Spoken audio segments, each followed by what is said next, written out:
জোহার, আমি সোমনাথ মুন্ডা আমার সকল কৃষক ভাই বোনদের সাথে আজকে একটি নতুন এলাকায় আমরা দিঘাড়ি পঞ্চায়েতের উত্তর কনেকপুর নামক একটি গ্রামে এসেছি একজন প্রোগ্রেসিভ ফার্মারের কাছে। তো চলুন কথোপকথনের মধ্যে দিয়ে জানা যাক আমাদের কৃষক বন্ধু পরিচয় এবং আমরা যে ফসল যে চাষের জমির মাঝে আমরা এই মুহূর্তে দাঁড়িয়ে আছি, এখানে কি চাষ হচ্ছে এবং এই চাষ করতে গিয়ে কি সুবিধা অসুবিধা আছে, এই ফসল বাজারজাত করে কতটা লভ্যাংশ উনি ঘরে তুলতে পারছেন, সে সম্পর্কে কিছু কথোপকথন নিঃসন্দেহে আপনাদের সামনে তুলে ধরব। আমার বিহান হলেই মাঠে চলা এই চ্যানেলের যে কৃষক বন্ধুরা আছেন, আপনাদের কাছে অনুরোধ আমাদের এই চ্যানেলটি ফলো করবেন এবং এখান থেকে কৃষক বন্ধুদের যে সমস্ত অভিজ্ঞতা আপনাদের সামনে তুলে ধরবার চেষ্টা করছি, সেগুলোকে যদি বিন্দুমাত্র আপনাদের সহযোগিতায় কাজে লাগে, নিঃসন্দেহে আমরা এতে আনন্দিত হব। তো চলুন আমরা আবার ফিরে যাই আমাদের মূল আলোচনায়। আপনার নামটা যদি একটু বলেন। আমার নাম বিজন কুমার সরকার। আচ্ছা, আপনার বাড়ি কনকপুর। আচ্ছা, দিঘাড়ি অঞ্চল। এই জমিটা তো আপনি চাষ করেছেন এখানে? আমি নিজেই চাষ করেছি। আচ্ছা, কি চাষ হয়েছে এটা একটু বলেন। এটা হচ্ছে গিয়ে মালটা লেবু। আচ্ছা আচ্ছা, মানে কমলা লেবুর প্রায় সমগোত্রীয় আরেকটি। কমলা লেবুর মানে এটা মৌসুমীর মতনই বলা চলে। আচ্ছা আচ্ছা, এটা তো আচ্ছা ছাল ছাড়িয়ে খাওয়া যায় না। আচ্ছা, এটা মৌসুমীর মতনই খেতে হয়। আচ্ছা, তবে এটা আমার খুব মিষ্টত্ব এবং যারা খেয়েছে তারা এখনো খোঁজ করে দাদা লেবু পাওয়া যাবে কিনা। আচ্ছা, এটুকুন আমার আছে। বিভিন্ন জায়গার থেকে এদিন এসেছিল, যেরকম আপনার আমডাঙ্গা থেকে এসেছিল। সে ভদ্রলোক এসে লেবু নেওয়ার জন্য এসছে।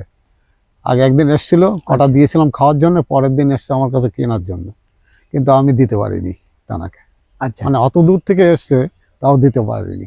দর্শক বন্ধুদের একটু জানিয়ে রাখি, উনি আমাদের এই এলাকার অত্যাধিক প্রোগ্রেসিভ ফার্মার, মানে এগিয়ে থাকা চাষিদের মধ্যে অন্যতম, যার কারণেই বিস্তীর্ণ অঞ্চলের মানুষ ওনার কাছে আসেন শুধুমাত্র বিভিন্ন নতুন নতুন কৃষি ব্যবস্থার মধ্যে থেকে কিভাবে তাদের যে আধুনিক কৃষিকাজ তাকে আরও উন্নততর করা যায় সেই সমস্ত অভিজ্ঞতা নেবার জন্য।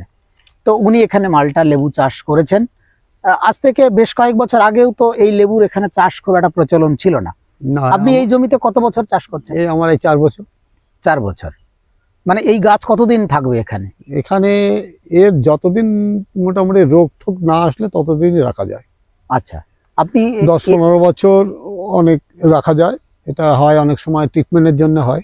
আচ্ছা, বিভিন্ন ধরনের রোগ দেখা দেয়, সেগুলো যদি আমি ট্রিটমেন্ট না করি তাহলে তো তাড়াতাড়ি শেষ হয়ে যাবে। ঠিক ঠিক।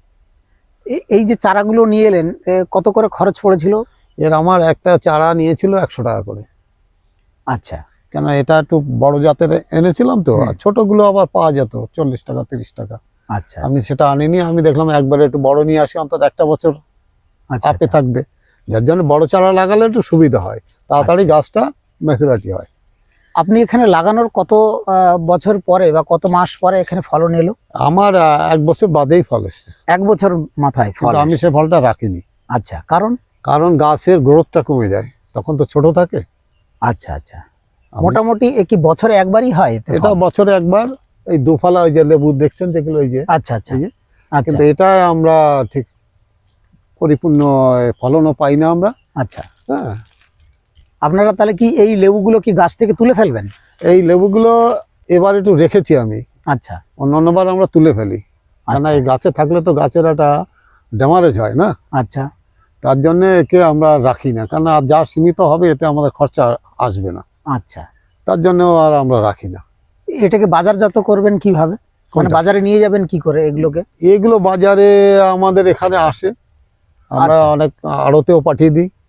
মানে আপনারা খবর দিলে ওরা এখানেই চলে আসে? হাবড়ায়ও পাঠিয়ে দিই। যখন আমাদের হাবড়া আড়ত আছে পরিচিত, ওরা যখন বলে দাদা লেবু লাগবে, তখন আমরা ওখানে পাঠিয়ে দিই। তারপর আমাদের লোকাল অনেক লোক আসে লেবু নেওয়ার জন্য। আচ্ছা আচ্ছা, মেইন হচ্ছে আমাদের সঠিক দামটা তো আমরা বাড়িতে আসলে সেটা পাবো না। ঠিক। আর যারা মেইন জায়গায় আমরা বেচতে পারলে আমাদের আর একটু প্রফিট হবে। ঠিক। কিন্তু সেইটা আমাদের তো হয় না, আচ্ছা, বাড়ির থেকে বিক্রি করলে সেটা হয় সম্ভাবনা কম। না, সেটা আহ, হয় না। তাহলে এই গাছ মোটামুটি ট্রিটমেন্টের কি খরচ আছে? কি কি রোগ পোকা হতে পারে এতে? এই যে ডাল পচা, গোড়ায় ওই ইয়ে হয়, মানে ছাল উঠে যায়, অনেক জায়গায় দেখা যায় যে এই যে ওই যে দেখো কিছু কিছু আছে, হুম হুম হুম ওই যে হয়েছে, ওষুধ কিছু দিয়েছি ডাল আমরা, ওই দেখো পচেছে। ওষুধ লাগানো আছে, হুম হুম হুম। এইগুলো হয়। এর জন্য একে ওষুধ দিতে হয়। এই আমাদের তো এতে এই যে দেখো আর ফল নেই, তাও আমাদের ওষুধ ব্যবহার চলছে, আচ্ছা আচ্ছা। তাও আমাদের ওষুধ ব্যবহার আমরা চলছে। দেখছি এই মাটিতে এই মাঠে এটা জৈব সার আপনারা হ্যাঁ রেখেছেন, হ্যাঁ মানে এই জৈব সারগুলো কি গাছের গোড়াতে হ্যাঁ, দিয়ে দেবেন? গোড়ায় দিতে হবে, ওর সঙ্গে আরো অনেক কিছু কেমিক্যাল আছে, সেগুলো মিশাতে হবে, আচ্ছা, তারপর গাছে ছড়িয়ে দিতে হবে, মানে গোড়ায়। ওইটা দেওয়ার পরে আমাদের সেচ দিতে হবে এটা। মোটামুটি এটা যখন আপনারা হাবড়া অথবা কোনো মার্কেটে নিয়ে যাচ্ছেন, হুম। তখন কেজি প্রতি আপনারা কি রকম দাম পাচ্ছেন? আমাদের ওই 40 টাকা, 35 টাকা, মানে যখন যেরকম মার্কেট থাকে, আচ্ছা আচ্ছা। চাহিদার উপর নির্ভর করে। তো যারা পরে বেচেছে তাদের আবার 50-60 টাকা বিক্রি হয়েছে। আমরা গাছে যত মাল কম দাঁড়াতে পারি, ওই জন্য আমাদের গাছগুলো একটু লাস্টিং বেশি হবে। আচ্ছা আচ্ছা। এই গাছে যদি ওই ফলটা আমরা এখন ধরে রাখতাম, তাহলে এই গাছটা কিন্তু আরো বসে যেত। আচ্ছা যার জন্য আমরা ফল যখনই দেখেছি ডেভেলপ হয়ে যাচ্ছে, বাজারে দাম পেয়ে যাচ্ছি, বেচে দাও, গাছ আচ্ছা ফাঁকা করো। গাছ ফাঁকা করলে কি হয়, গাছটা একটা রেস্ট পায়, তাতে অনেকটা গাছের উপকারিতা হয়। আচ্ছা আচ্ছা। মোটামুটি বছরের কোন সময়টা আপনারা এই ফলটাকে তোলেন? এটা আমাদের বিশ্বকর্মা পুজোর থেকে শুরু হয়। আচ্ছা আচ্ছা। আমার দর্শক বন্ধুদের কাছে বার্তা, মার্কেটে কিন্তু উনি যে দামটা বললেন তার থেকে অনেক অধিক দামে আমাদের এই লেবু কিনে খেতে হয়। তো আশেপাশে যদি কোনো কৃষক বন্ধু থাকেন, যদি মনে করেন আপনার বিশেষ প্রয়োজনে পরিমাণে একটু বেশি লেবু লাগবে, নিঃসন্দেহে আমাদের এই কৃষক বন্ধুর সাথে এসে যোগাযোগ করবেন। বাজার থেকে অনেক কম দামে আপনারা এখান থেকে পেতে পারেন। তবে যে কোনো সময় এলেই তো সম্ভব নয়, ওনার সাথে যোগাযোগ করেই আপনাদের আসতে হবে। আপনার নাম আর কন্ট্যাক্ট নাম্বারটা যদি আমার দর্শক বন্ধুদের একটু বলেন। আমার নাম বিজন কুমার সরকার, আমার ফোন নাম্বার 9733879233। ধন্যবাদ। আমরা আবারও আরেকটি নতুন চাষ নিয়ে আবার আমরা ফিরে আসব বিহান হলেই মাঠে চালা এই চ্যানেলে।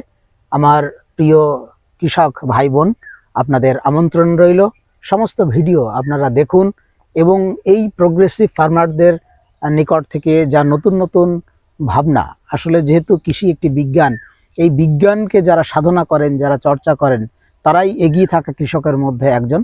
তাই এই বিজ্ঞানকে সাথে নিয়েই আমাদের আধুনিক কৃষি ব্যবস্থাকে আরও উন্নততর করবার ক্ষেত্রে আমাদের কৃষক বন্ধুদের সামগ্রিকভাবে এগিয়ে আসার অত্যাধিক প্রয়োজন। আজকে আমাদের এই বিজন সরকার কৃষক বন্ধুকে আন্তরিক অভিনন্দন এবং ধন্যবাদ জানাই যে তিনি এই কৃষিকাজ নিয়ে নিরন্তর ওনার মতো করে উনি গবেষণা চালিয়ে গিয়েছেন এবং যার মধ্যে দিয়ে নতুন নতুন চাষ, আসলে কৃষিকাজ চাষ ওই দেখা দেখি চাষ পাশাপাশি বাস, এরকম একটি কথা আছে। তো দেখা দেখি চাষ তো আমরা করি, তার থেকে একটু অন্যরকম ভাবনা নিয়ে যে সমস্ত কৃষকরা কৃষিকাজের সাথে যুক্ত আছেন, তারা কিন্তু অনেক বিশেষ একটি লভ্যাংশ তারা বাড়িয়ে নিয়ে যেতে সমর্থ হচ্ছেন। তাই আমার কৃষক বন্ধুদের বলবো, গতানুগতিক একই চাষ সবাই না করে একটু ভিন্ন ধরনের কোনো চাষ যদি আপনি করেন এবং অন্তর থেকে কৃষিকাজটাকে আপনি গ্রহণ করেন, তাহলে নিঃসন্দেহে আপনি লক্ষ্মী লাভ আপনি দেখতে পাবেন। তো চলুন, পরবর্তীতে আবার দেখা হবে অন্য কোনো ভিডিওই, অন্য কোনো নতুন কৃষক বন্ধুর সাথে। নমস্কার।